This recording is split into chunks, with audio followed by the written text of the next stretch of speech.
Now to the state of Maryland, where an important question is being asked. Can you vote if you're not an American citizen? Well, in the city of College Park, the answer is now yes. This week, the city council there voted in favor of allowing undocumented citizens the right to vote in local elections. And it turns out it's not even the first city in that state to allow it. Here to weigh in is conservative filmmaker and author of The Big Lie, Dinesh D'Souza. Dinesh, good morning to you. Good morning. All right, this is not unique to College Park because there are a number of localities in Maryland that have already voted to do this. What do you think?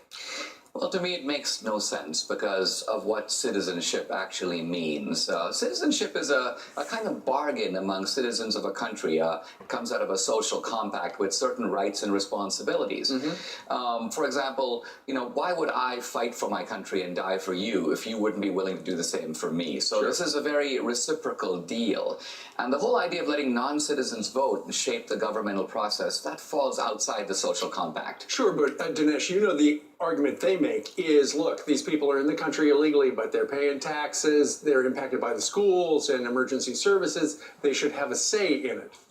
Well, I don't think they should, because being non-citizens, they need to go through the citizenship path, become citizens, then they get the protections of being a citizen, and they also get the benefits of being a citizen. And essentially what they're claiming is, and you can see why the Democrats want this, the Democrats' interest in these people is their votes. And so the Democrats are more keen to get their votes than they are to send them to school or do any other things for them.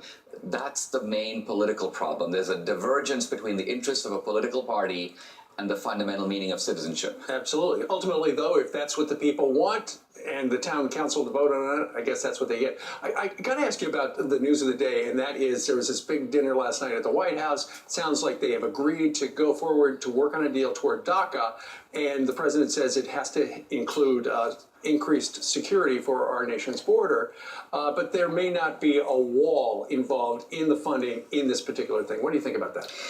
I think that at the end of the day, Trump may be moving to a position in which he says that the wall is symbolic. In other words, that these are the 5 ways we're going to be enforcing immigration.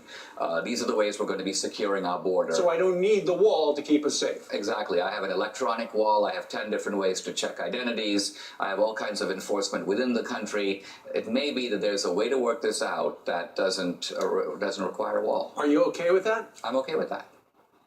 Because there are a lot of people who voted for him thinking, okay, we're going to finally have the wall. Well, I think what people voted for is this. They voted for a principle, and the principle is we can't fix domestic immigration policy without stopping a porous border in which, in a sense, people keep streaming across. Trump has got to demonstrate that he's willing to be firm on that. All right. His new book is called The Big Lie. Dinesh D'Souza, always a pleasure. Thank you very much for joining us. Thank you. He makes his home down in Houston, and you did not have damage, right? Happily not. All right. So he's moved out of La Jolla. Anyhow, he's absolutely correct. If we don't have sovereignty, we have nothing.